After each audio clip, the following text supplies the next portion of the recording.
Hey everyone, how's it going? Forrest here, again with another installment of my complete analysis of all of Bach's chorale harmonizations. Today we're looking at Heilig, which translates to holy, holy. Fairly straightforward chorale. It is on the longer side. This particular melody is the German Sanctus, so it's another important melody, part of the Mass. All in all, like I mentioned, fairly straightforward chorale. Lots of oscillating between F major and C major. One thing to note before I forget is that I forgot a set of fermata markings over that phrase right there, and I think we should be good to go. One flat in the key signature. We start on F, we end on F, so I reckon we are in the key of F regarding the overall tonality of this chorale. We start with our tonic, passing tones in the lower voices before we get A, C, F, and A, which is 1-6, no need to reiterate the Roman numeral. Passing tone in the bass again before we get C, C, F, and G. Chances are this is a 5 chord with a 4-3 suspension over the bass here in the alto. This D is a non-chord tone, G, C, and E are all chord tones. This B flat is a passing 7th, and our perfect authentic cadence concludes with F major, F, A, C, and F. Next phrase, it's a bit longer. It's in the key of C major. We start off with a perfect authentic, we don't really start off with a perfect authentic cadence, do we? We end with a perfect authentic cadence. And I think we pretty much start right away in the key of C major. We go from F to C, C, C, G, and C. Sorry, this is an E. That would be C major over E, which is 5-6, which in the key of C major is also 1-6. You could also say that the phrase starts in the key of C major using the F major chord we cadenced on as well. I think hearing F to C after something in the key of F major doesn't really indicate to me that we've moved to the key of C major exclusively, just because it sounds like we're still referencing a chord in the key of C. Just my relationship with the harmony. We have a modulation zone here, so I think any point before this B natural is an accurate point to analyze. But after our 1-6, we get G, C, G, and D. This C is another 4-3 suspension over the bass. This would be a G major chord, which is 5. And then we get C, E, G, and C, which is our tonic triad, C major in root position. We then have D, A, F, and F, which is D minor in root position. That's our 2 chord, passing 7th in the bass. And then we have B natural, D, G, and that same F, which is 5-6-5. This G is a chord tone, so we don't need to mark it. And then we get C, D, G, and E. I'm going to call this a 1-6 chord. You can call it a 1 chord as well, but this D is a 9-8 suspension over the bass, and by the time it resolves, we get a change of bass, so I think 1 versus 1-6, it's fairly negligible, but I'm going to call it a 1-6 chord to be consistent with my analysis I've done so far.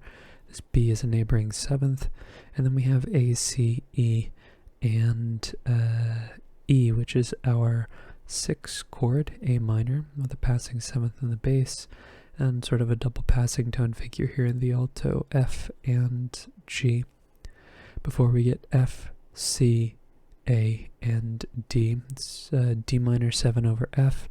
We know that Bach loves 2-6-5 chords, especially in cadential contexts, and here we are nearing a cadence. B is a non-chord tone, A is a chord tone, D is a chord tone, G, we're into the next beat now, so we're not marking chord tones and non-chord tones anymore. We have G, B, A, and D. This A is probably a 9-8 suspension over the bass, and we actually get some type of 5 chord that's made a little complicated by some counterpoint. This C here is an anticipation before the next beat. This F is a passing 7th, this G is a chord tone, so some type of 5 chord before we cadence on 1, C, G, E, and that same C we saw earlier. Tonic triad, root position. We're going into another shorter phrase that's in the key of F major, and I reckon this C is our dominant in the key of F. Just sounds like C going to F sounds like a dominant progression. I suppose it's a zone where you can mark F or the same metric position that we modulated to in the previous phrase, but it just sounds like C major going to F feels like a dominant tonic progression in the key of F to me, just my relationship with the harmony. But 5 does go to 1, F, A, F, and that same C that we carried over, tonic triad. And then we get B flat again, which sort of indicates to us that we're back in the key of F major, or alluding to some type of F major idea. B flat, F, and D, that's our 4 chord, B flat major, passing 7th in the tenor, and then we get C, G, E, and C, which is our 5 chord, C major. And then instead of just getting our regular pattern like we would expect, we get this sort of subdivided progression here, where 5 turns back into 4, or turns, I guess 4 sort of turns into a turnaround that reintroduces the dominant. We have D, F, D, and B flat, which is B flat major over D, that's 4, 6, and then E, G, C, and that same B flat spells C7 over E, which is 5, 6, 5, and then we cadence on F, F, A, C, and A. Authentic cadence, or I guess more specifically an imperfect authentic cadence in the key of F major. Next phrase, this idea of flip-flopping between C major and F major continues, or I guess the other way around, F major and C major. We're going to get a phrase in the key of C major, moving something off frame here so that I have more room to write. Apologies. We have a perfect authentic cadence in the key of C, and we start things off, I think, still in the key of F major, because we go from C to F again. C, C, E, and G is our 5 chord, C major. E and G briefly turns the chord into first inversion, so I take note of that just for my own particular reasons, but I don't really think that needs to make its way into an analysis in general. It's just something I find interesting when Bach changes chord tones and subdivides the beat over 2 different voicings of the same chord. And then we get F, C, F, and A, which is our tonic triad. And also in the key of C major, it is our 4 chord. And the reason why I'm analyzing this point here as our modulation is because of the B natural that happens afterwards. It just feels like a logical point. We have passing tones in the outer voices here before we get A, C, E, and C. Almost gives us F major 7 vibes, but what we really have here is A minor, which is our 6 chord, with a passing 7th in the bass.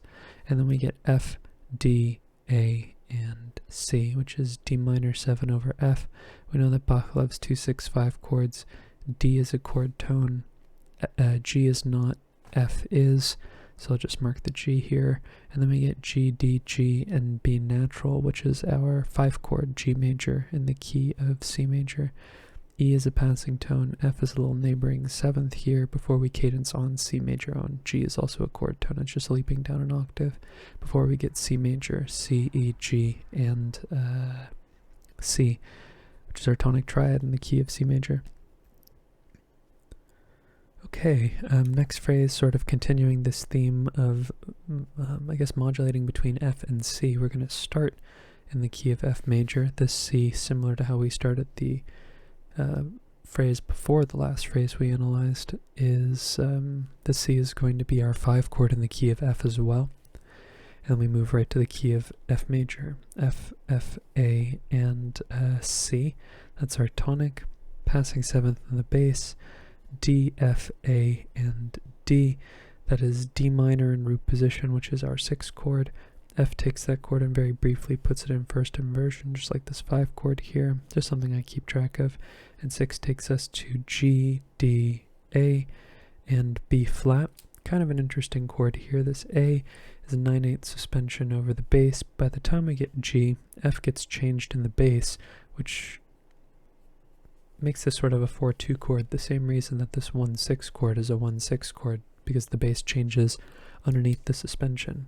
And we would expect a 4/2 chord to resolve to a chord that is a 5th below and in first inversion. So to a 5/6 chord, and that's what we get, E, C, G, and B flat. So even more so than a 5/6 chord, a 5/6 5 chord. But the fact that there's a 7th in the chord doesn't matter too much. What matters is that 4/2 chords typically in the chorales resolve the way that we would expect them in sort of the generalized theoretical terms that we encounter in Western music. The C is a chord tone, so we don't need to mark it as well. And we would expect this to resolve to 1, which it does in sort of a roundabout fashion. F, C, G, and A. I'm going to just call it 1, just because that's what it sounds like to me with the 9/8 suspension over the bass. But with the E getting introduced here, that's kind of interesting because we have another passing 7th that does introduce sort of this idea of maybe a tonic 7th going on because of the same way that I was analyzing the chords before. But all in all, I don't really feel like the 7th plays a huge role in the harmony, or I guess in the function of the chord, more so just to create this dissonance in the harmony that will eventually get resolved in the cadence. We have a cadential progression here, 2-5-1, but it's preceding a cadence, so the fact that we have leading tones happening at the same time as the tonic, I guess, sort of takes away from the finality of the progression. So counterpoint also makes analyzing chords difficult sometimes. But after our 1 chord or our 1-7 chord, depending on how you look at it, we have D, B flat, F, and B flat, which is our 4/6 chord, B flat major, in first inversion, and then it briefly turns into a root position here with the B flat and the D swapping places in the lower voices, and then we get C, C, F, and A, which is 1-6-4, F major over C. We would expect that to go to 5. This E is a non-chord tone, this D is a non-chord tone, C, C, E, and G. It's our 5 chord. Use a little bracket to show that they're related to one another. This B flat is a little passing 7th here. And our perfect authentic cadence concludes with F major, F, A, C, and F. Tonic triad, root position.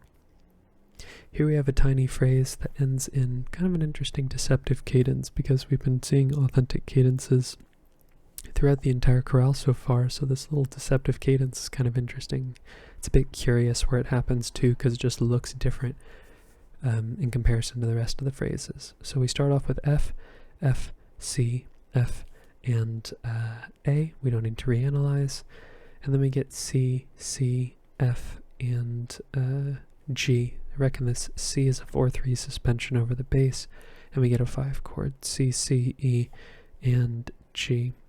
C major, root position. We get a little bit of a passing 7th as well here in the tenor before we cadence on not F major, but D minor, D, A, D, and F, which is our 6 chord, hence the deceptive cadence. And we're going to be moving to the key of C major, sort of in this theme of flip-flopping between F and C throughout this chorale. This little phrase is sort of an anomaly in the overall form or the scheme of keys between the two phrases. It's interesting, like this dichotomy of F and C. They're related to one another, right? So you would expect them to be similar to one another. But it's interesting how he's so regular. What was I trying to say there? I lost my train of thought mid-sentence. That's embarrassing. I was going to say something, I think, along the lines of maybe there's meaning between C major and F major and why they're used and interspersed in the way that they are. Of course, the melody does have some B naturals in it in some places, so the melody is catered to actually changing key itself, which isn't always the case. Bach sometimes, or many times actually, forces a perspective because a melody could be interpreted in a different key. But this melody lends itself to being C major like in some sections and F major like in other sections. But regardless, we're going to start off, well, we're not starting off in the key of F, we're going to move a couple beats in, but pretty much the entirety of the melody in this section right here is in the key of C major. We go from 6 to E, G, G, and C, which is C major over E, that's 5/6, and then we go to F, F, F, A, and C again, which is our tonic triad, and also what I believe to be our conduit to the key. I wrote the letter F there because it is an F chord, because I was about to say to the key of C through our F chord, but F is now our 4 chord. We then have G, D, G, and B natural, which is G major. That's our 5 chord. passing 7th in root position, and then we get A, C, E, and C. Deceptive progressions, A minor in root position, and then we get a bit of a curious progression here where the bass stays the same, but we get this kind of interesting figure in the upper voices where he leaps to this octave here, which is kind of interesting. A, C, F, and F, which is F major over A, which is 4-6. Kind of an interesting chord here. And then we're going to see a progression that we saw earlier, kind of sorta, in this subdivided fashion. We have B, D, G, and F, which is 5-6-5, G7 over B. And then we get C major, C, D, G, and E. This D is a 9/8 suspension over the bass, but we know that it's alluding to a C major chord because the resolution introduces the actual chord tone, which is C. And as we're closing in on our perfect authentic cadence, we get F, C, A, and D. We know that Bach already loves 2-6-5 chords, especially in cadential contexts. This B is a non-chord tone. This A is a chord tone, so we don't need to mark it. And then we get G, B, G, and D. It's our 5 chord, G major, passing 7th in the alto. And then we have C major, C, G, E, and C. Tonic triad.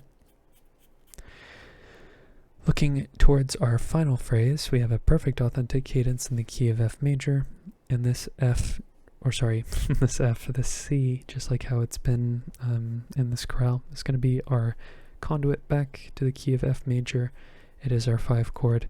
It will immediately lead to 1 as our means of sort of ushering this idea of F major. F, A, F, and C, tonic triad, passing 7th in the bass, D, A, F, and D. D minor, root position, that's our 6th chord. F is a chord tone, C is a passing 7th, E is a passing 7th, almost this idea of like a passing tonic 7th chord here, what's going on.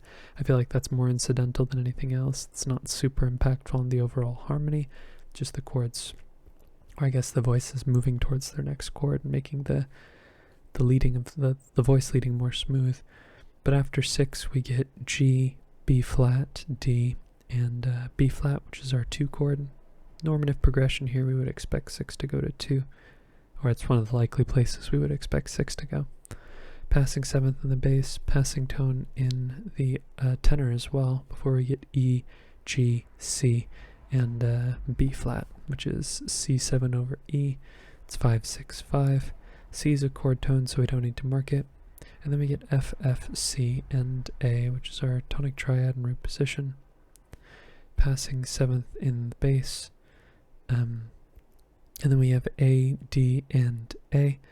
No need to, the A is a chord tone. The D is not a chord tone, so we will mark that. The E is a little passing 7th as well, before we get D, D, F, and B flat, which is B flat major over D. That's 4-6.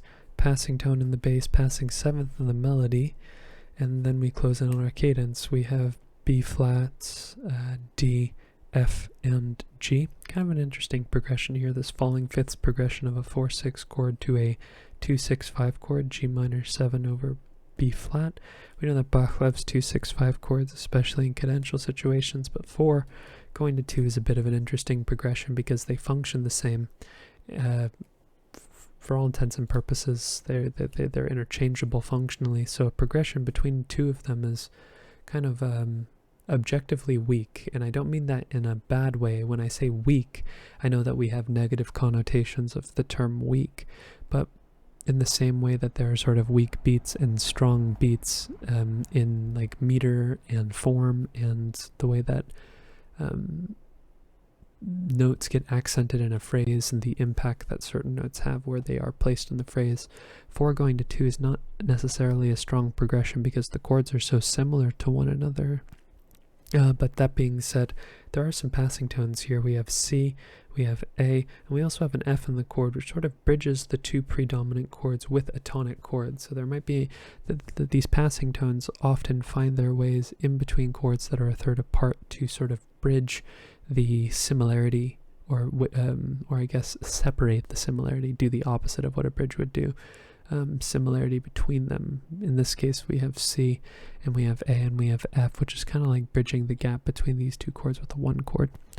But that's kind of reading in between the lines. It's not explicitly there, but there is some allusion to it. But after our 2-6-5 chord, we see G, we see B flat, we see E natural actually, so some ideas of maybe 7 going on here. I don't really think so. I feel like we've been seeing, you know, B naturals in cadences as well. These sort of 16th note figures where 7 could potentially be alluded to. I feel like that's more counterpoint than anything else, so I'm just going to mark them as non-chord tones. D is a chord tone, B flat is a chord tone, G is a chord tone. Very, very briefly it gets turned into root position, so I'll mark that 8-5-3, and then we get C, G, E, and G, which is our 5 chord C major. C is a chord tone, so we don't need to mark it, and then we get F, A, C, and F, which is our tonic triad in root position. And that is today's analysis, and honest to goodness, there really isn't anything to write home about this chorale. I think all in all, maybe if you were looking for one particular quirk that made this chorale unique, it's possibly this tonic 7 chord idea that happens here in this second system. We have 5-6-5 going to 1-7, which is a byproduct of the bass changing underneath a suspension that would, if it were following the conventions from this chorale in particular, it would imply that this would be a tonic 7th chord, or maybe instead of 1-7, it might be more accurate to call it 1-4-2. And the really interesting thing is that it resolves the way that we would expect it to. So maybe because it resolves down a 5th into the chord in first inversion. So really, I think this is just a cycle, or like a cyclical chord. A cyclical chord progression. It's very fascinating, actually. I think that now the fact that you could potentially look at that as a tonic 7th chord, and the fact that it resolves the way it does, it's very possible that that's the case because of the way it resolves. It's really interesting. So considering how rare tonic 7th chords are in Bach, they're typically a byproduct of the counterpoint more so than anything else. You don't really see them accented on their own beat. And I mean, you can make that argument here, is that it's not being accented on its own beat, it's occurring because of the counterpoint, right? Literally, counterpoint is happening in and around the tones. So maybe I'm reading too much into it. All in all, this little stuff is what makes the chorales fascinating to me. But other than that, really, I think the chorale is very standard, very straightforward, no secondary dominance, simple modulations between keys, almost exclusively, you know, I mean, I guess locally to each key there's diatonic harmony going on, but really you could break any of these phrases into individual exercises for an introduction to harmony, just to get those chords sort of established. That's really how fundamental this chorale is. But I think I'm going to cap the video off on that thought. If you're interested in following me along on the journey to analyze all of Bach's chorale harmonizations, feel free to subscribe to the channel. You could also hit the notification icon and like the video if you enjoyed the content. That would help me out a ton. Thank you so much for watching the video and supporting the channel by doing so as well. I look forward to tomorrow's analysis, and I hope you take care.